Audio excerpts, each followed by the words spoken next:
Well, 400 kilometers above this planet in low Earth orbit, one of two groups of astronauts on the International Space Station faced a potentially serious situation. NASA Mission Control ordered the two Americans, a French and a Russian crew member, to shelter in their docked spacecraft, the Crew Dragon. A fifth astronaut working on a different ISS mission also joined them.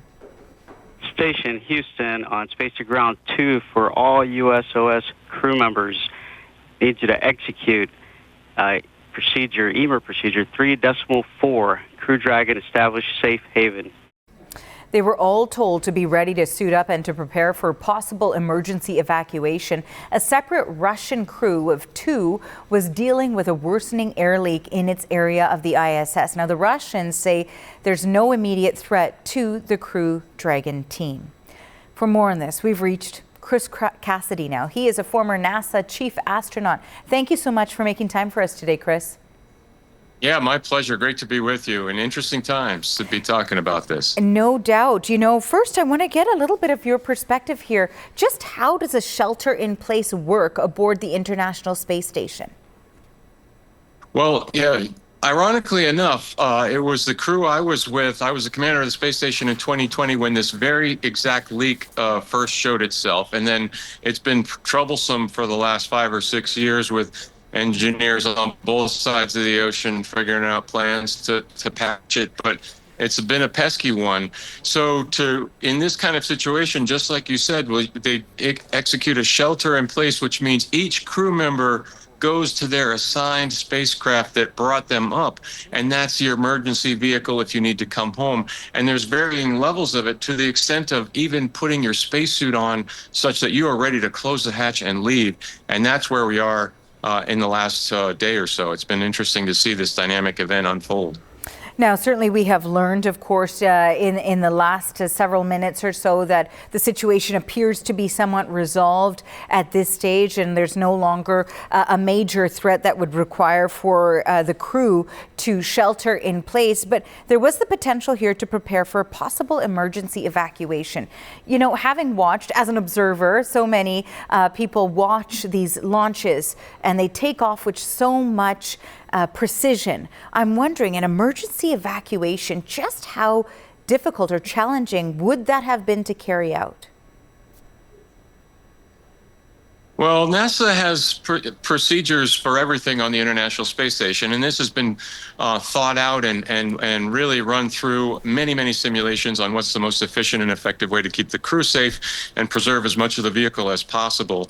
So you systematically go through and close the hatches, given the luxury of time. Without time, it increases its intensity and expediency, where you just immediately get in the spacecraft. So in an ideal world, they would isolate as many components as possible. So the only part lost would be, in theory, the leaking element, in this case, the PRK. But it's very a procedure that's taken very seriously, because there's risk to crew and equipment, but more importantly, the crew. And so they always want to put the crew in a place to be the most safe you can be.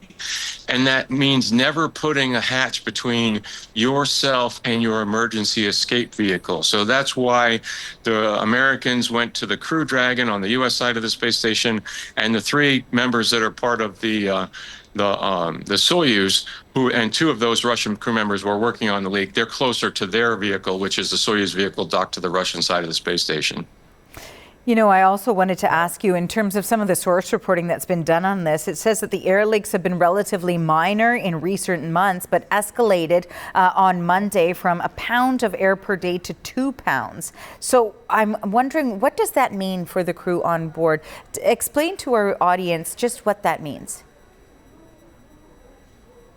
So effectively 1 pound to 2 pounds, simple math, that's double the leak rate. And so if they were tracking a situation that might give them, say, a month of atmosphere until it trips alarm levels, now all of a sudden that month is now 15 days. Or say it was a 2-week leak rate to alarm levels, now it's at one week. So that double the rate is the concerning part.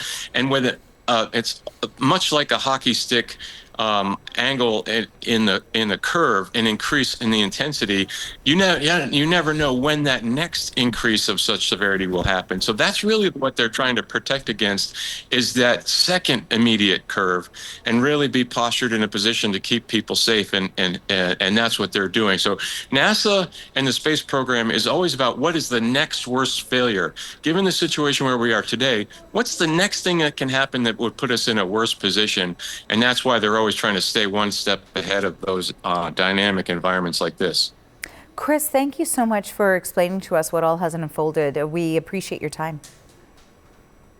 Yeah, my pleasure. Thank you. That is Chris Cassidy. He is a former NASA chief astronaut. Thanks again for joining us.